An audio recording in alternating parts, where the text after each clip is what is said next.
Hello friends, welcome to our channel. Friends, మనకు ప్రముఖ Indian నేవీకి సంబంధించి నావల్ డాక్యార్డ్ విశాఖపట్నంలో ఉన్నటువంటి ఏదైతే నావల్ డాక్యార్డ్ ఉందో విశాఖపట్నంలో, దానికి సంబంధించి భారీ స్థాయిలో నోటిఫికేషన్ అనేది రిలీజ్ కావడం జరిగిందనమాట.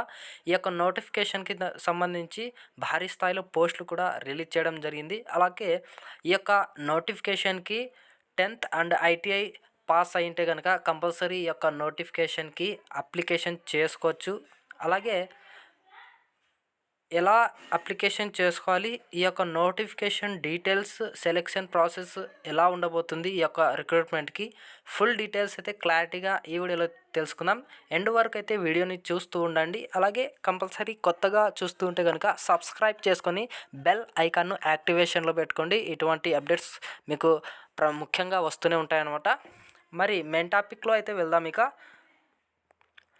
అలాగే ఈ యొక్క నోటిఫికేషన్కి మేల్ అండ్ ఫీమేల్, అలాగే ఆల్ ఇండియా వైడ్గా కూడా అన్ని రాష్ట్రాల వాళ్ళు కూడా ఈ యొక్క నోటిఫికేషన్కి అయితే అప్లికేషన్ చేసుకునే అవకాశం అయితే కల్పిస్తున్నారు. అలాగే applications are invited from ITI qualified Indian national candidates for apprenticeship trainingship. అలాగే ఇక్కడ ఎవరైతే ఐటీఐ క్వాలిఫై అయి ఉంటారో వాళ్ళు మాత్రమే ఇండియన్ నేషనల్ సిటిజన్షిప్కి సంబంధించినటువంటి క్యాండిడేట్స్ మాత్రమే ఈ యొక్క నోటిఫికేషన్కి ఎలిజిబుల్ అనమాట. అంటే ఇక్కడ కొన్ని ట్రేడ్స్ అనేది ఇవ్వడం జరిగింది. అంటే ఎవరైతే ఐటీఐ కంప్లీట్ చేసి ఉంటారో 10th పాటు వాళ్ళు మాత్రమే ఈ యొక్క నోటిఫికేషన్కి ఎలిజిబుల్. ఈ యొక్క పోస్టుల విషయానికి వచ్చి కనుక వచ్చినట్లయితే ఇక్కడ ఎలక్ట్రానిక్స్ అండ్ మెకానిక్కి సంబంధించి ఇక్కడ టోటల్గా 36 పోస్టులు అయితే ఉన్నాయి. అలాగే యూఆర్, ఓబీసీ, ఎస్సీ, ఎస్టీ ఈ యొక్క అన్ని కేటగిరీ వాళ్ళకు కూడా పోస్టులు అనేది మెన్షన్ చేయడం జరిగిందనమాట. అలాగే ఫిట్టర్ 33 పోస్టులు ఉన్నాయి టోటల్గా. అలాగే షీట్ మెటల్ వర్కర్కి 33 పోస్టులు ఉన్నాయి. అలాగే కార్పెంటర్కి 27, మెకానిక్ డీజిల్ ట్రేడ్కి సంబంధించి 23 పోస్టులు ఉన్నాయి. అలాగే పైప్ ఫిట్టర్కి 23 పోస్టులు ఉన్నాయి టోటల్గా. అలాగే ఇక్కడ ఎలక్ట్రీషియన్ కూడా 21 పోస్టులు ఉన్నాయి.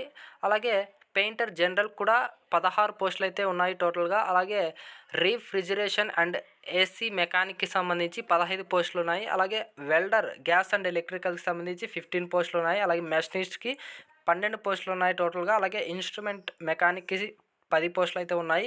అలాగే మెకానిక్, మషిన్ టూల్ మెయింటెనెన్స్ ట్రేడ్కి సంబంధించి 6 పోస్టులు ఉన్నాయి మొత్తంగా. అలాగే ఇక్కడ ఫౌండ్రీ మ్యాన్కి సంబంధించి 5 పోస్టులు అయితే ఉన్నాయి. టోటల్గా 275 పోస్టులు అయితే ఇక్కడ రిలీజ్ చేయడం జరిగింది. SC, ST, UR, EWS, OBC వాళ్ళకు అన్ని కేటగిరీ వాళ్ళకి కూడా ఇక్కడ పోస్టులు అయితే మెన్షన్ చేయడం జరిగిందనమాట. అలాగే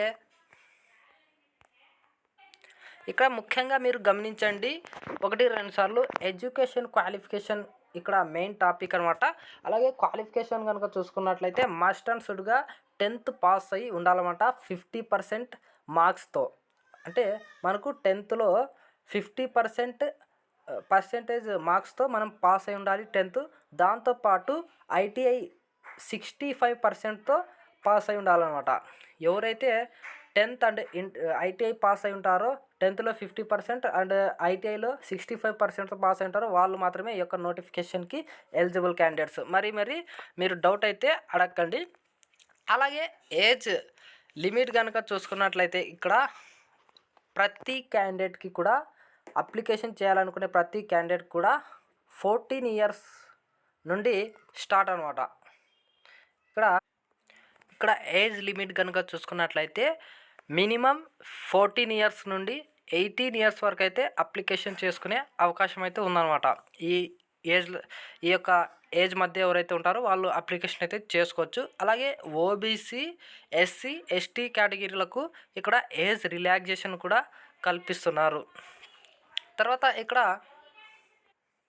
ఇక్కడ అప్లికేషన్కి లాస్ట్ డేట్ కనుక చూసుకున్నట్లయితే 1 జనవరి 2024 అని ఇవ్వడం జరిగింది. ఇక్కడ మీకు క్లియర్ కట్గా అయితే కనబడుతుంటుంది. Last date of receipt of applications at DAS is 1 January 2024 అని ఇచ్చారనమాట.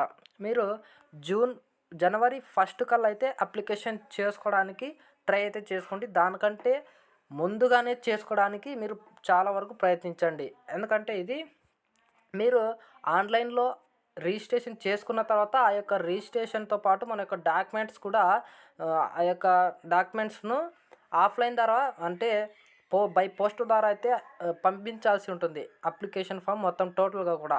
ఇది టోటల్గా ఆన్లైన్ అయితే అప్లికేషన్ కాదు. దీని గురించి లాస్ట్లో నేను చెప్తాను. అలాగే సెలెక్షన్ ప్రాసెస్ కనుక చూసుకున్నట్లయితే ఇక్కడ ముందుగా షార్ట్ లిస్టింగ్ అనేది చేయడం జరుగుతుందన్నమాట. మన యొక్క 10th మెమో ఎస్ఎస్సిలో అలాగే ఐటీఐలో వచ్చినటువంటి మార్క్స్ని బట్టి మనకు కాల్ లెటర్స్ అనేది పంపడం జరుగుతుంది రిటర్న్ ఎగ్జామ్ కోసం. ఆ యొక్క రిటర్న్ ఎగ్జామ్ కోసం మెరిట్ లిస్ట్లో ఎవరైతే నేమ్స్ వస్తాయో వాళ్ళకు అడ్మిట్ కార్డ్ అనేది పంపడం జరుగుతుంది. పంపిన తర్వాత ఎవరికైతే అడ్మిట్ కార్డులు వస్తాయో వాళ్ళు మాత్రం అక్కడ విశాఖపట్నానికి వెళ్ళి ఎగ్జామ్ రాయాల్సి ఉంటుందన్నమాట. ఎగ్జామ్ రాసిన తర్వాత ఆ ఎగ్జామ్లో ఎవరైతే షార్ట్ లిస్ట్ అవుతారో వాళ్ళకు మళ్ళీ ఇంటర్వ్యూ అనేది కండక్ట్ చేస్తారు. ఆ యొక్క ఇంటర్వ్యూలో ఎవరైతే సెలెక్ట్ అవుతారో వాళ్ళకు అప్రెంటిస్షిప్ ట్రైనింగ్ అనేది రావడం అనేది జరుగుతుంది ఇండియన్ నేవల్ డాక్ యార్డ్లో. అలాగే ఈ యొక్క ఎగ్జామ్ ఎలా ఉంటుందంటే ఓఎంఆర్ బేస్డ్ అంటే రిటర్న్ ఎగ్జామ్ అనేది అంటే ఆన్లైన్లో అయితే కాదు, ఆఫ్లైన్లో రిటర్న్ ఎగ్జామ్ అనేది ఉంటుందన్నమాట. టోటల్గా 50 మార్క్స్కి అయితే ఎగ్జామ్ కండక్ట్ చేస్తామనేసి చెప్తున్నారు. మ్యాథమెటిక్స్ నుంచి 20 క్వశ్చన్స్ వస్తాయి. అలాగే జనరల్ సైన్స్ నుంచి 20 క్వశ్చన్స్ వస్తాయి. అలాగే జనరల్ నాలెడ్జ్ నుంచి 20 క్వశ్చన్స్ అయితే రావడం జరుగుతుంది. అది English language with each question carrying 1.5 marks. ప్రతి క్వశ్చన్కి 1.5 మార్క్ అనేది ఇవ్వడం జరుగుతుందన్నమాట. అలాగే ఇక్కడ there will be no negative marking for wrong answers. మీరు ఎక్కడ కూడా ఏ తప్పు కాకపోయినా 50కి 50 పెట్టవచ్చు. ఎందుకంటే అక్కడ మనకు నెగిటివ్ మార్కింగ్ లేదని క్లియర్ కట్గా అయితే నోటిఫికేషన్లో మెన్షన్ చేయడం జరిగిందనమాట ఇక్కడ. అలాగే ఈ యొక్క ఎగ్జామ్లో ఎవరైతే క్వాలిఫై అవుతారో తర్వాత ఇంటర్వ్యూ అనేది పిలవడం జరుగుతుంది. ఈ యొక్క ఇంటర్వ్యూకి ఎంతమంది పిలుస్తారంటే 1:2 మెంబర్స్ని అయితే పిలవడం జరుగుతుంది ఇంటర్వ్యూకి. అంటే ఒక పోస్ట్కి ఇద్దరినైతే ఇంటర్వ్యూకి పిలవడం జరుగుతుంది. వాళ్ళలో ఇద్దరిలో ఒకరికైతే సెలెక్ట్ అయితే చేస్తారన్నమాట. తర్వాత సెలెక్ట్ చేసిన తర్వాత మెరిట్ లిస్ట్ రిలీజ్ చేయడం జరుగుతుంది. డాక్యుమెంట్ వెరిఫికేషన్ అనేది చేస్తారు. చేసిన తర్వాత వాళ్ళకు మెరిట్ లిస్ట్ విడుదలైతే చేస్తారన్నమాట. ఈ యొక్క డాక్యుమెంట్ వెరిఫికేషన్లో ఏ సర్టిఫికేట్ చూస్తారంటే ఎస్ఎస్సి సర్టిఫికేట్ చూస్తారు. అలాగే ఐటీఐ సర్టిఫికేట్ ఉండాలి. అలాగే ఆధార్ కార్డు, క్యాస్ట్ సర్టిఫికేట్, అలాగే పీడబ్ల్యూడీ వాళ్ళు ఉంటే కనుక PWD certificate, ex service men అయితే ఎక్స్ సర్వీస్ మెన్ సర్టిఫికేట్, అలాగే ఆర్మ్డ్ ఫోర్సెస్ వాళ్ళు అయితే కనుక ఆర్మ్డ్ ఫోర్సెస్ సర్టిఫికేట్ ఉండాలి. అలాగే ఎన్సీసీ సర్టిఫికేట్ కనుక ఉంటే అది ఎన్సీసీ సర్టిఫికేట్ ఉండాలి.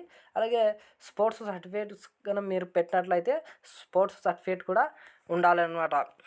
అలాగే ఇక్కడ ఫైనల్గా మెడికల్ ఎగ్జామినేషన్ అయితే కండక్ట్ చేస్తారు. ఆ యొక్క మెడికల్ ఎగ్జామినేషన్ చాలా సింపుల్గా అయితే కండక్ట్ చేస్తారన్నమాట. ఆ యొక్క మెడికల్ ఎగ్జామ్ అయిపోయిన తర్వాత ఇక్కడ షెడ్యూల్ ఆఫ్ ఎగ్జామినేషన్, ఆ యొక్క మెడికల్ అయిపోయిన తర్వాత ఫైనల్గా మెరిట్ లిస్ట్ విడుదల చేసి నేమ్స్ అనేది రిలీజ్ చేయడం జరుగుతుంది. తర్వాత మీకు ట్రైనింగ్ అయితే పిలవడం జరుగుతుందన్నమాట. ఇక్కడ షెడ్యూల్ ఆఫ్ ఎగ్జామినేషన్ అంటే ఎగ్జామ్ ఎప్పుడు కండక్ట్ చేస్తారంటే return exam for all trades at dockyard అనమాట, వైజాగ్. మనకు ఇక్కడ 28th ఫిబ్రవరి 2024కి అయితే ఇక్కడ కండక్ట్ చేస్తామని క్లియర్ కట్గా డేట్ అయితే మెన్షన్ చేశారు. అలాగే declaration of return exam result అంటే రిటర్న్ ఎగ్జామ్ యొక్క రిజల్ట్ ఎప్పుడు రిలీజ్ చేస్తారంటే 2 మార్చ్కి అయితే రిలీజ్ చేస్తామనేసి చెప్తున్నారు అనమాట 2024కి. తర్వాత ఇక్కడ అలాగే ఇక్కడ ట్రేడ్స్ వారీగా ఇంటర్వ్యూ ఎప్పుడు కండక్ట్ చేస్తామనేసి డేట్లు అయితే క్లియర్ కట్గా ఇక్కడ ఇవ్వడం జరిగిందనమాట. Electrician, electronics mechanic and instrument mechanic వాళ్ళకి 5 మార్చ్కి అయితే కండక్ట్ చేస్తామనేసి చెప్తున్నారు ఇంటర్వ్యూ. తర్వాత పెయింటర్, అలాగే welder, carpenter, sheet metal worker వీళ్ళకి 6 మార్చ్కి అయితే కండక్ట్ చేస్తామని చెప్తున్నారు. అలాగే fitter, AC and refrigeration mechanic, అలాగే మెకానిక్ డీజిల్ సంబంధించి 7 మార్చున అయితే కండక్ట్ చేస్తామని చెప్తున్నారు. అలాగే machinist, foundry man, pipe fitter, అలాగే మెకానిక్, మెషిన్ టూల్ మెయింటెనెన్స్ వాళ్ళకి 8th మార్చ్కి అయితే కండక్ట్ చేస్తామని చెప్తున్నాను అనమాట. అలాగే ఈ యొక్క ఇంటర్వ్యూ రిజల్ట్స్ వచ్చేసి 14 మార్చ్కి అయితే రిలీజ్ చేస్తామని చెప్తున్నారు. అలాగే డేట్ ఆఫ్ మెడికల్ ఎగ్జామ్ యొక్క రిజల్ట్స్ వచ్చేసి 16 మార్చ్కి అయితే కండక్ట్ చేస్తామనేసి అయితే చెప్తున్నాను అనమాట. అంటే మెడికల్ ఎగ్జామ్ అనేది కండక్ట్ చేసేది 16 మార్చ్కి అయితే కండక్ట్ చేస్తాం మెడికల్ ఎగ్జామ్ అనేసి చెప్తున్నాను అనమాట. ఇక్కడ మనకు ఇక్కడ చాలా స్పీడ్గా అయితే ఈ యొక్క రిక్రూట్మెంట్ అనేది జరుగుతుంది. తర్వాత ఇక్కడ ట్రావెలింగ్ ఛార్జెస్ కూడా ఎటువంటి అయితే వాళ్ళైతే పెట్టరు. ఓన్ మన ఖర్చులే మనం పెట్టుకోవాల్సి ఉంటుందన్నమాట. రిటర్న్ ఎగ్జామ్ రాయడానికి కానీ అలాగే ఇంటర్వ్యూకి కానీ ప్రతి సెలెక్షన్ ప్రాసెస్ అక్కడ ప్రతి దానికి కూడా మన ఖర్చు అయితే పెట్టుకోవాల్సి అయితే ఉంటుంది. తర్వాత ఇక్కడ స్టైఫండ్ అనేది పర్ మంత్ ఇవ్వడం జరుగుతుందన్నమాట. మనం సెలెక్ట్ అయిన తర్వాత ఎవరైతే ఫస్ట్ ముందుగా ఎవరైతే జాయిన్ అవుతారో వాళ్ళకు 7,700 నుంచి అయితే స్టార్ట్ అవుతుంది. తర్వాత 8,050 రూపాయలు అనేది ఇవ్వడం జరుగుతుందన్నమాట. ఇది స్టైఫండ్ ఫస్ట్ ఇయర్ వాళ్ళకి 7,700 ఉంటుంది. తర్వాత సెకండ్ ఇయర్ 2 ఇయర్స్ వాళ్ళకు 8,050 రూపీస్ అనేది స్టైఫండ్ అయితే ఉంటుందన్నమాట. నేను చెప్పేది ఇక్కడ క్లియర్ కట్గా మీరు అర్థం చేసుకోవాలి. ఎందుకంటే ఇక్కడ చూడండి, ఫస్ట్ అంటే 1 ఇయర్ కోర్స్ ఎవరైతే చేస్తుంటారో వాళ్ళకు 7,700 స్టైఫండ్ పర్ మంత్ దొరుకుతుంది. అలాగే 2 ఇయర్స్ కోర్సు ఐటీఐలో ఎవరైతే చేస్తుంటారో వాళ్ళకు 8,050 రూపీస్ అనేది లభిస్తుందన్నమాట. ఇది టోటల్గా స్టైఫండ్. తర్వాత ఇక్కడ హాస్టల్ ఫెసిలిటీ ఉంటుందా అంటే ఉండదన్నమాట. ఎవరైతే నాన్ లోకల్ మేల్ క్యాండిడేట్స్ ఉంటారో వాళ్ళకు మాత్రమే ఉంటుంది, లోకల్ వాళ్ళకు ఉండదన్నమాట.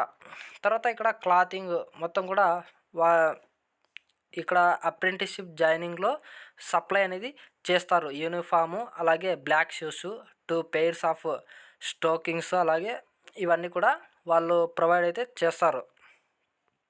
తర్వాత ఇక్కడ మెడికల్ ట్రీట్మెంట్స్ కూడా మనకైతే అందుబాటులో అయితే ఉంచుతామనేసి ఇక్కడ క్లియర్ కట్గా మెన్షన్ చేయడం జరిగిందన్నమాట. హాస్పిటల్స్ అనేది అక్కడ ట్రైనింగ్ పీరియడ్లో మనకు పెడతామనేసి అయితే చెప్తున్నారు. మనకు ఫ్రీ ఆఫ్ కాస్ట్తోనే ట్రీట్మెంట్ అనేది నావల్ డాక్యార్డ్లో చేస్తారు. మనకు ఈ యొక్క ట్రైనింగ్ వచ్చేసి 2 మే 2024కి అయితే స్టార్ట్ అవుతుంది అనేసి అయితే ఇక్కడ క్లియర్ కట్గా అయితే మెన్షన్ చేయడం జరిగిందనమాట. ట్రైనింగ్ ఈ డేట్కి అయితే స్టార్ట్ అవుతుంది, 2 మేకి స్టార్ట్ అవుతుంది అనమాట. ఇలా ఉంటుందన్నమాట టోటల్గా సెలెక్షన్ ప్రాసెస్ కూడా.